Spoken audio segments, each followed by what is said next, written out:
Today we're taking a look at these MLB matches: Minnesota Twins versus Detroit Tigers, New York Mets versus Pittsburgh Pirates versus Atlanta Braves, and San Diego Padres versus Washington Nationals, which are happening on Friday, July 16, 2021, and giving you match breakdowns, betting tips and predictions in general on these games.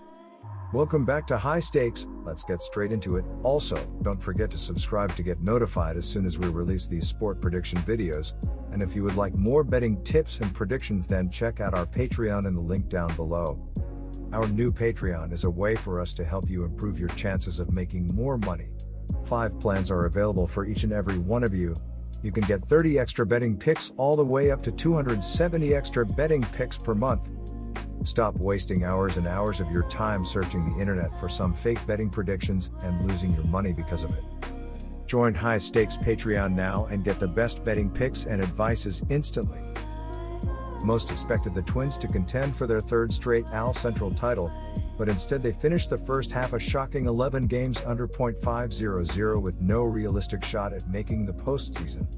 Last weekend at least brought a high note as the Twins swept Detroit while piling up 25 runs across the 4 games, including a 5 RBI showing from Jorge Polanco in Sunday's finale, capped off by a walk-off 3-run homer. Detroit has yet to announce a starter for the second game of Friday's doubleheader, but one thing is for certain: the Tigers' rotation could use some reinforcements to get through the latter half of the regular season. Help could be one on the way too, as the Tigers could be among the teams interested in veteran left-hander Cole Hamels. Hamels, 37, is expected to work out for several teams on Friday. Starter Jose Berrios was effective, allowing 3 runs on 3 hits and 4 walks while racking up 8 strikeouts. Minnesota's struggling bullpen blew yet another save, but Tyler Duffy managed to pick up the win with a scoreless 10th inning. Max Kepler and Ben Rortvedt both went deep, while Alex Kirilloff went 2-5 with a walk, a run scored, and 2 RBI. Minnesota has been one of the worst teams in baseball from a gambling perspective, as it is 34-55 against the spread while being down a massive amount on the money line.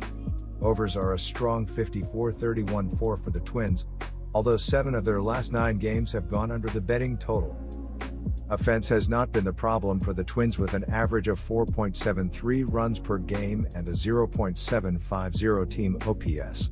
Pitching has been a different story, as the Twins are ranked in the bottom 5 with a 4.98 combined ERA while allowing 1.55 home runs per 9 innings.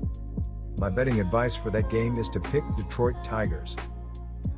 The New York Mets are first in the National League East, but most of that is thanks to an excellent pitching staff. However, New York has struggled at the plate with a team batting average of .231, which is 24th in baseball. The Mets' slugging percentage is 27 at .373 and has produced 327 runs, which is next to last in baseball. Pete Alonso, who defended his home run derby title during the All-Star break, is leading the Mets in homers with 17 and has knocked in a team-best 49 runs. However, in 87 games, New York has hit only 88 home runs, and only 2 players, Alonso with 17 and Francisco Lindor with 11, have double figures in dingers. These 2 teams are heading in opposite directions. The Mets went into the All-Star break in first place and will likely be looking to upgrade their roster before the end of the month. New York is already expecting slugger J.D. Davis back from injury any day now.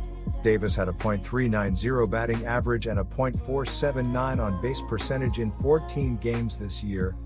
Pirates, on the other hand, have nothing to play for in the second half. As of late Thursday night, there was still no starting pitcher announced yet for the Pirates, but rumors are going around about the team possibly trading baseball season hits leader Adam Frazier and left-handed pitcher Tyler Anderson to the Mets. The Pittsburgh Pirates are last in the National League Central with a 34-56 record, but won 5 of their last 8 games heading into the break. Unfortunately, the recent 8-game stretch came after a 6-game losing streak. The Pirates have been a terrible offensive team, ranking dead last, averaging 3.5 runs per game and only 74 home runs. Brian Reynolds, who is batting .302, leads the Pirates with 16 home runs and 51 RBI. All-star second baseman Adam Frazier leads all MLB with 115 hits and is third with a .330 batting average. Due to his strong individual performance this season and the Pirates' poor team record, Frazier has recently been involved in trade rumors. The Mets are remaining in first place thanks to an excellent pitching staff that is fourth in baseball in ERA at 3.43. The Mets are also fourth in team whip at 1.17, and opposing hitters are averaging only .223 at the plate against Mets pitching, which is fifth best in baseball. Jacob deGrom is leading New York in wins with 7, ERA at 1.08 and strikeouts with 146. On Friday, New York will hand the ball to Marcus Stroman. The Mets right-hander is 6-7 with a 2.75 ERA and 83 strikeouts. My betting advice for that game is to pick New York Mets minus 1.5. The San Diego Padres have been closer to the middle of the pack offense this season as they are 12th in the majors with a .728 OPS. They are scoring runs so far as they are averaging 4.6 runs per game. They are doing incredibly decent as they are slugging .399 as a unit in road games. They are led by superstar shortstop Fernando Tatis Jr. as he has a 1.020 OPS with 28 homers and 60 RBI. If the Padres can be San Diego in the second half, few teams can battle with them. Washington stumbled into the All-Star break losers of 4 straight and 9 of their previous 11 as they were swept by the Giants on the road last weekend. The Nationals enter this game fourth in the NL East, 6 games behind the Mets for the top spot in the division. In the NL wild card race, the team was 9 games behind the Padres for the second wild card spot. On Sunday, Starlin Castro had 3 of the team's 5 hits with their lone run scoring on an error to avoid a shutout loss. The lack of offense handed Eric Feta 4-6, the loss on the mound. Through 5 innings, allowing 3 runs on 8 hits with 3 walks and 7 strikeouts. Both teams had their struggles heading into the All-Star break, but the Padres are in better shape for playoff position at this stage. With that said, San Diego split 4 games with the Nationals at home last week, but one of the losses saw Paddock hammered into oblivion by Washington. Corbin turned in a quality start in that contest to help the Nationals earn the victory. Pitching at Nationals Park in his career has been a boost for Corbin, and one has to be concerned that Paddock is hanging on to his starting role for dear life.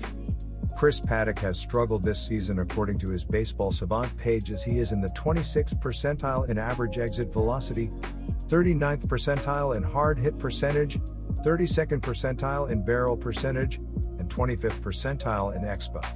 Paddock throws 3 pitches, fastball, changeup, curveball, and the curve has been his best pitch as it has a .194 batting average with 16 strikeouts. He lost his only start this season against the Nationals, where he threw 2 innings and allowed 9 runs, 8 earned, on 9 hits with a walk, 1 intentional, and 2 strikeouts. Patrick Corbin gets the ball for the Nationals as he makes his 18th start of the season for the Nationals in this contest. He comes in 6-7 with a 5.40 ERA, a 1.404 whip, 31 walks and 73 strikeouts over 93.1 innings of work this season. Corbin earned the win in his last start, which came last Wednesday on the road against the Padres. He threw 6 innings, allowing 2 runs on 7 hits with 2 walks and 3 strikeouts in a 15-5 Washington victory. My betting advice for that game is to pick Washington Nationals. Good luck to all of you. That's it for this video. Stay tuned and stay safe for the next betting tips and advice.